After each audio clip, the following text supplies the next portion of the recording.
अस्सलाम वालेकुम dear viewers, welcome to Step Out with Nadia Anjum.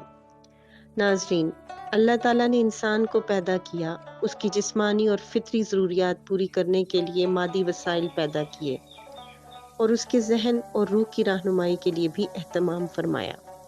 खुद इंसान को खैर और शर में फ़र्क करने की सलाहियत और ज़मीर की आवाज़ अता फरमाई।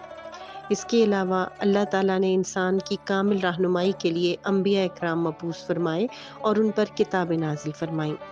हमारे प्यारे नबी हज़रत मोहम्मद मुस्तफ़ा सल्लल्लाहु अलैहि वसल्लम अल्लाह के आखिरी नबी हैं।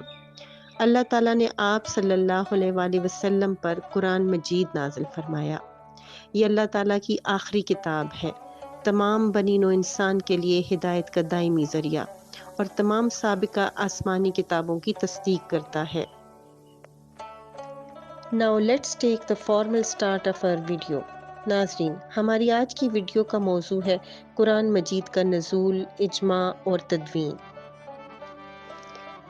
नाजरीन, आज हम आपको बताएंगे कि कुरान मजीद कब से कब तक, कहाँ पर, कितने अरसे में, कैसे और किस पर नाजिल हुआ और हज़रत मोहम्मद मुस्तफ़ा सल्लल्लाहु अलैहि वसल्लम ने कुरान पाक को कैसे तरतीब दिया और कब इसकी तदवीन मुकम्मल हुई।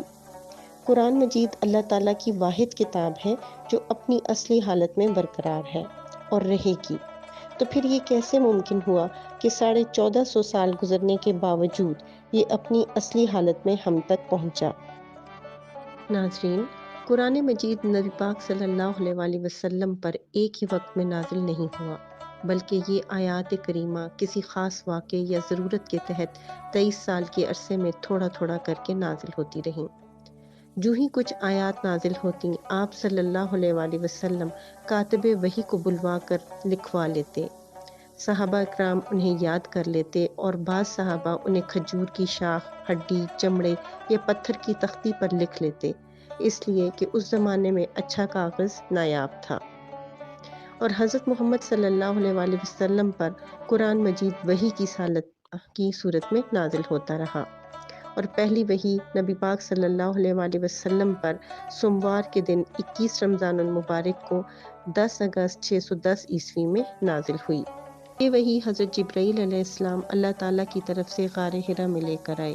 पहली वही सूरह अलक की पहली 5 आयात थी, जिनका पहला लफ्ज़ इकरा से शुरू होता है, जिसके लफ्ज़ी माना है पढ़ने के या इल्म हासिल करने के।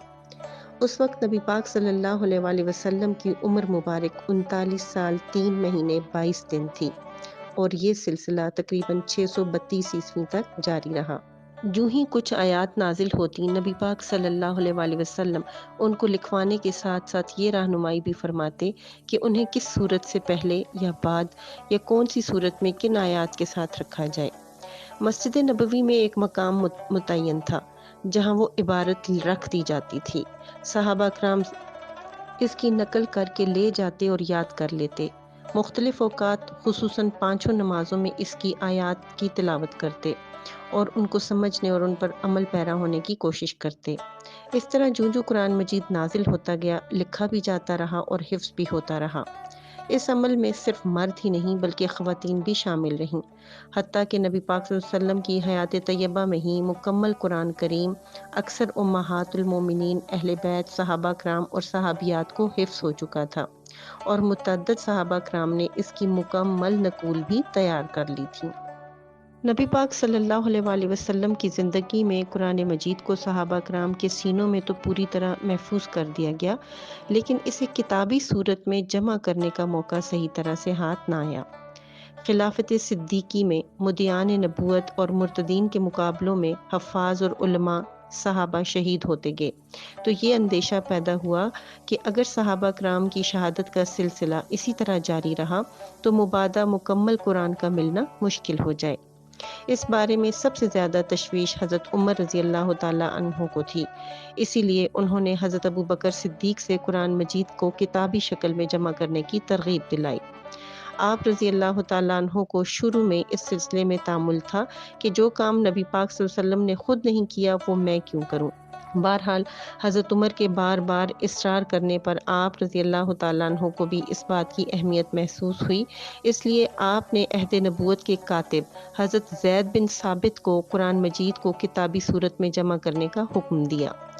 شروع میں وہ بھی اس بھاری ذمہ داری کو نبھانے سے گھبرائے، تاہم بعد میں انہوں نے بھی اس کام کی اہمیت سے اتفاق کیا اور مختلف صحابہ کرام کے پاس جملہ لکھی ہوئی آیات جمع کر کے حفاظ کی زیر نگرانی قرآن مجید کو کتابی صورت میں مدون کیا۔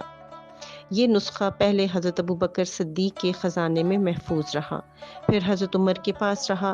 حضرت عمر نے ام المومنین حضرت حفصہ رضی اللہ تعالی عنہا کے حوالے کیا اور بعد میں حضرت عثمان نے اپنے عہد خلافت میں اس کی نقلیں بنوا کر مختلف اسلامی ممالک کے مرکزی مقامات پر بھیج دیں۔ اس طرح سارے عالم میں قرآن مجید کو کتابی صورت میں شائع کرنے کا اولین شرف بھی حضرت ابوبکر صدیق کو حاصل ہوا۔ ناظرین، قرآن مجید کی تلاوت بڑی نیکی ہے۔ اس کے ایک ایک حرف کی تلاوت پر 10 نیکیاں ملتی ہیں۔ تاریخ گواہ ہے کہ مسلمان جب تک قرآن مجید کی تعلیمات پر عمل پیرا رہے دنیا میں غالب رہے، لیکن جب انہوں نے اس کی طرف سے غفلت برتی تو عزت و سربلندی سے محروم ہو گئے۔ یہ بات نبی پاک صلی اللہ علیہ وآلہ وسلم نے پہلے ہی ارشاد فرما دی تھی کہ اللہ تعالیٰ بہت سی قوموں کو قرآن کی وجہ سے سربلندی عطا فرمائے گا اور بہت سی دوسری قوموں کو اس سے غفلت کی وجہ سے گرا دے گا۔ اس لیے ہمیں چاہیے کہ ہم قرآن مجید کی تلاوت کریں، اس کو سمجھیں اور اس کی تعلیمات پر عمل کرنے کی کوشش کریں۔ اس کے ساتھ ہی اجازت چاہتی ہوں۔ ویڈیو اچھی لگی ہو تو اسے لائک اور شیئر ضرور کیجیے گا۔ اللہ حافظ۔